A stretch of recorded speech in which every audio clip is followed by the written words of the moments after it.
Mr. Speaker, as I've shared in my IRAS Amendment Bill speech on Budget Day itself, FY 2023 did turn out to be another year of record tax collections. After significant increases in IRAS tax collections over the last 2 years, a jump of around 38% to 68 billion in FY 2022. Overall operating revenues increased by 13.3 billion in FY 2023 compared to a year ago to 104.3 billion, and this is also 7.6 billion higher than projected operating revenues first revealed in Budget 2023 last year. What is noteworthy is that this is not solely on the back of volatile revenues such as stamp duties or vehicle quota premiums, but on the back of record levels of corporate income tax, personal income tax, and of course GST revenues, all of which continued to break new record highs. What was most impressive was the 23% jump in corporate income taxes in FY 2023, even after a sharp jump of 27% the year before, with corporate income taxes set to be sustained at record high levels of around 28 billion. This was not surprising given news of record profits from some of the largest Singapore corporates, from DBS Bank to Sembcorp Industries. Positive revisions to FY 2022 data also meant that instead of a revised deficit of 4.2 billion, FY 2022 saw a surplus of 1.7 billion instead. While the overall fiscal position for FY 2023 is still projected to be in deficit, this was largely due to an increase in special transfers, chief of which is the recent inclusion of the 7.5 billion Modular Package Fund, without which FY 2023 would have seen a 3.9 billion surplus instead. It is important to put into context the record operating revenues and improved fiscal position of the government against the challenging economic environment that we faced in 2023.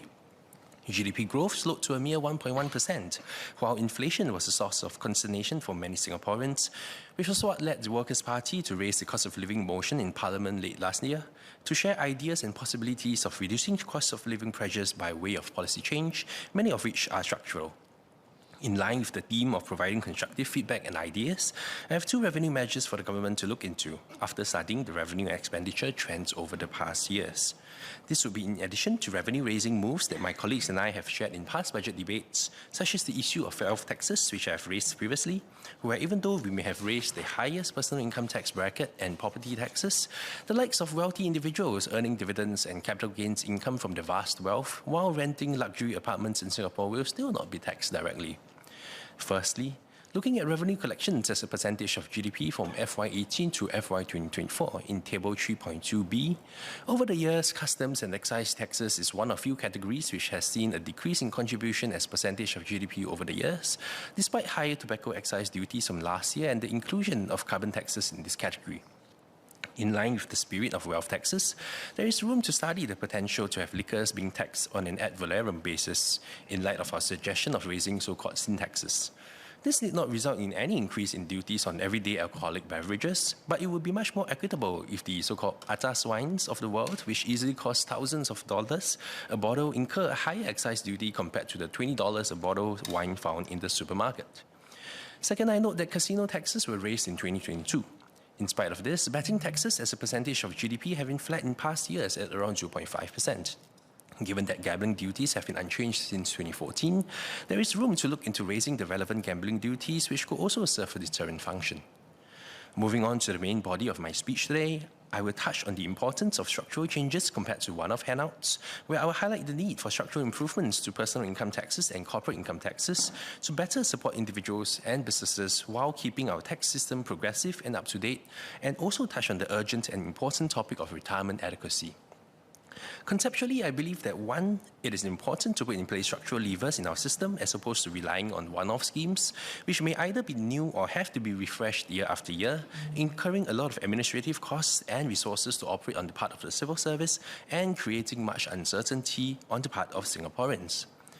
2, it is also important to direct our resources to those who need them the most, rather than broad-based handouts to everyone, which could lead to allegations of budget measures being part of an election budget. Take the CDC voucher scheme, for example. While I am sure all Singaporeans appreciate cash handouts amid the cost of living crisis, the CDC voucher scheme evolved from one aimed at helping Singaporean lower-income households defray their cost of living in 2020 to one where all Singaporean households are eligible.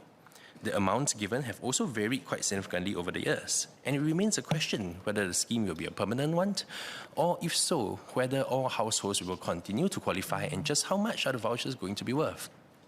Moreover, as opposed to the existing GST voucher scheme, there appears to be many operational challenges faced by Singaporeans when trying to claim the CDC vouchers, such as those who are renting their flats and sharing the same address with other households, those living in shelters, and also those who no doubt may belong to the same household but are facing difficult familial relationships.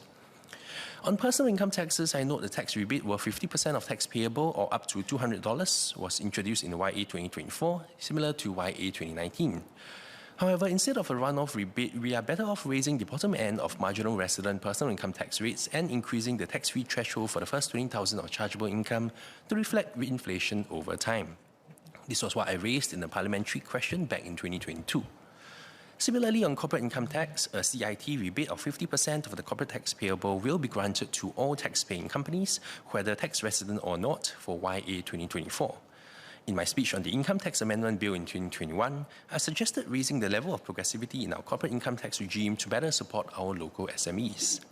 Even as other support for companies to build capabilities is being strengthened, I hope the government would consider providing greater tax relief to our SMEs, such as by raising the tax exemption limits or by introducing schemes similar to the two-tiered profits tax rate regime in Hong Kong, which they introduced in 2018 to relieve the tax burden for SMEs in particular. This is important given that in Budget 2018, the government announced tighter restrictions around our tax exemption schemes.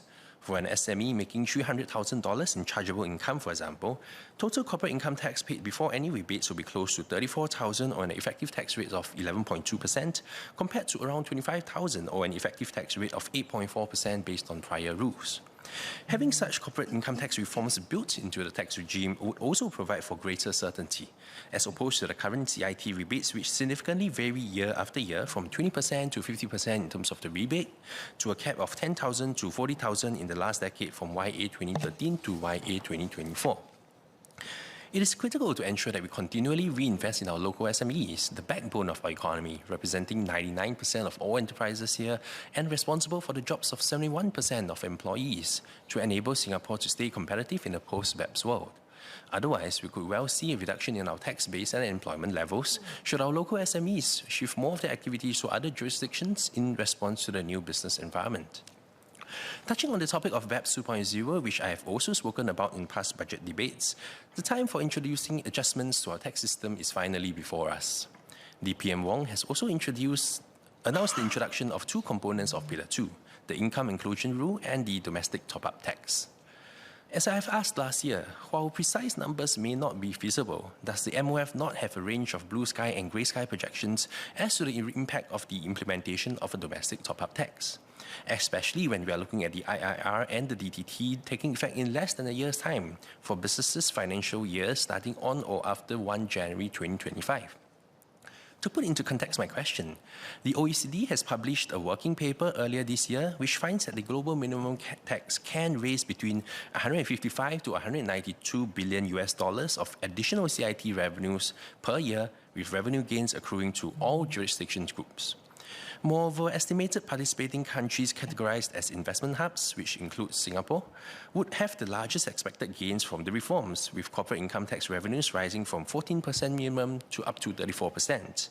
If this is factually incorrect, given that the MOF will have a better basis to make its own estimates, then I hope DPM can correct this in his roundup speech.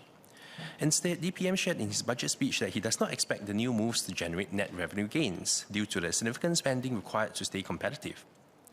To say so is just akin to saying any forms of tax rate increases from personal income tax, stamp duties to the GST is not going to generate net revenue gains due to higher spending needs. I understand that this could be due to the introduction of refundable investment credits, RSCs, and the net effect of BEPS 2.0 and the RSC is to an extent also dependent on just how generous the EDB and ESG are in awarding these RSCs to companies.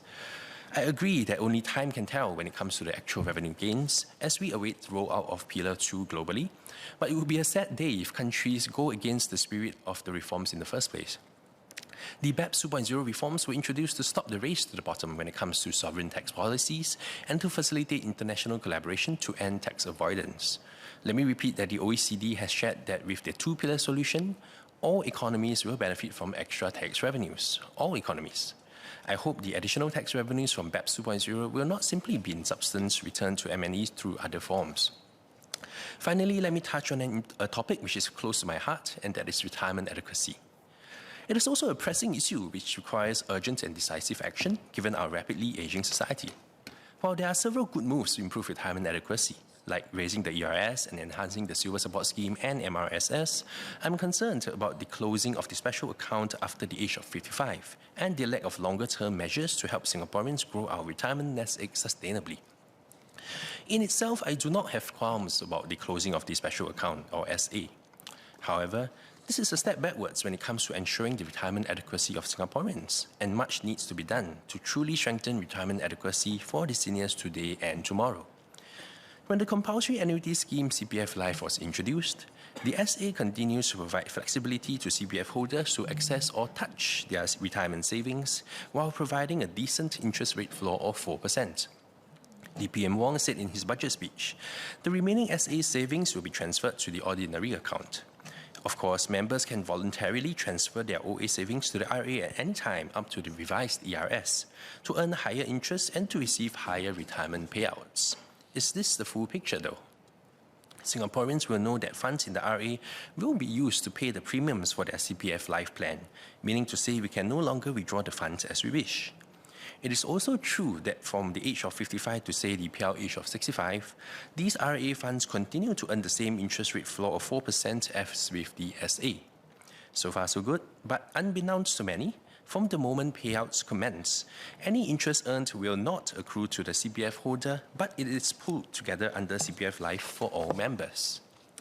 An FAQ by the CPF board says it best, that interest earned on CPF Life premium is not included as part of the amount paid to beneficiaries when one passes away.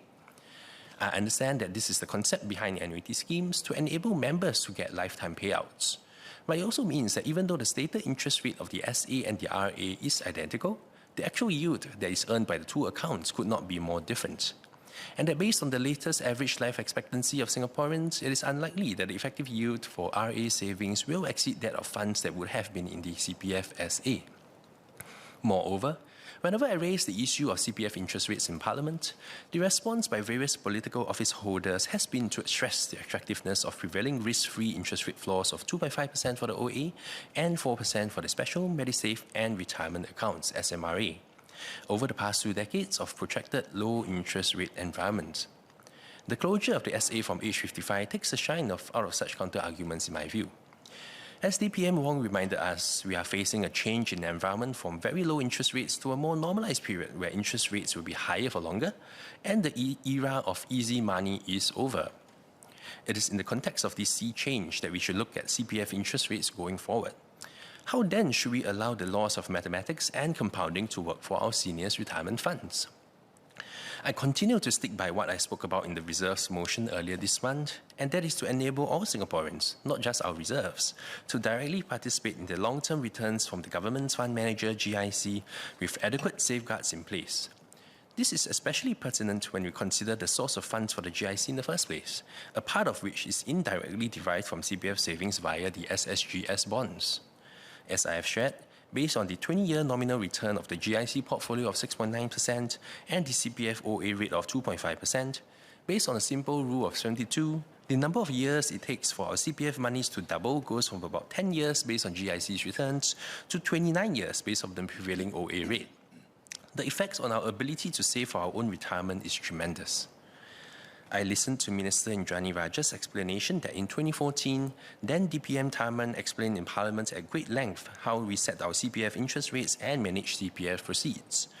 I went to do a bit of research on this into the Hansard and realized that I was far from being the first to bring this up. Then DPM Tharman's explanation was actually in response to PAP MP Mr. Inderjit Singh, who also questioned whether our 2.5% interest rate paid out to the CPF OA is fair compensation for Singaporeans who have left their savings locked up for so long. In fact, if I go back further in time, many MPs from the PAP, Workers' Party, and MPs have all suggested allowing regular Singaporeans access to better investment returns from the government's investment entities like the GIC. PAP MP Dr. Lily Neo called on the CPF board to work with GIC and perhaps peg the interest rates at 2 percentage points below GIC's returns. NMP Mr. 𝐁𝐿𝐿 quoted an academic paper which stated that to the extent that the GIC's return on investments has been higher than the return actually credited to CPF members, a recurrent, highly regressive, largely implicit tax on the CPF wealth has been borne by CPF members. PAP MPs Mr. Ong Kian Min and Mr. Sin Boon An called on the government to share with CPF members surpluses it makes on CPF monies. And Mr. Ong even said, "I cannot understand how the government can say it will not be responsible for providing for my retirement, but I must lend the government my retirement savings for investments, and any gains earned on my money is not my money." Finally, Ms. Sylvia Lim from the Workers' Party also called on the government to do more to boost CPF returns while managing the risk, especially after the 2002 Economic Review Committee's recommendations to do so via private pension plans. These are all words of wisdom by those who came before me, and 2 decades on, continue to resonate so deeply with me. How many more Singaporeans today could have met their retirement sums compared to the 4 in 10, 5 in 10 today had we implemented these suggestions back then? Now, if for some reason the government is still adamant that we are unwilling or unable to allow Singaporeans to share in the fund management expertise and returns of the GIC, then the least we can do is to urgently implement the Lifetime Retirement Investment Scheme LRIS, something which I have been repeating in each of the last 3 years so that we can better support Singaporeans' retirement needs. Let us remember that 8 years ago, in 2016, then Minister for Manpower, Mr. Lim Swee Say, had on behalf of the government accepted the recommendations within Part 2 of the CPF Advisory Panel's report, which included the introduction of the LRIS as an additional investment scheme. And to quote then Minister Lim, "These additional options will help address the concerns some Singaporeans may have with regards to the rising cost of living in retirement and the desire for higher expected investment returns for those prepared to take on some investment risk." One of our fellow MPs today, Mr. Saktiandi Supaat, was a part of the CPF Advisory Panel too, where Chairman Professor Tan Chua Chuan articulated the limitations of the CPF investment scheme, CPFIS, and put it so aptly that the panel believes that there is a need to provide an additional investment avenue that can better help such CPF members earn higher expected returns than the CPF interest rates in a simpler way than CPFIS. The big question I have is, when will the government finally be ready to roll this out? Is it still prepared to do so? I hope the government is cognizant that the longer the delay, the higher the opportunity cost and real cost to Singaporeans' retirement savings. To conclude, Mr. Speaker, I appreciate the government providing for one-off goodies and handouts to Singaporeans and Singapore companies on the back of yet another record high operating revenues, which were 13 billion higher compared to a year ago. However, it is important that we put in place structural levers in our system as opposed to relying on one-off schemes, and I have suggested changes to our personal and corporate income tax systems to illustrate this point. And finally, we are all aligned with the urgent need to strengthen Singaporeans' retirement adequacy. So let us not shut Singaporeans out of attractive, sustainable, and practical solutions to boost our retirement funds.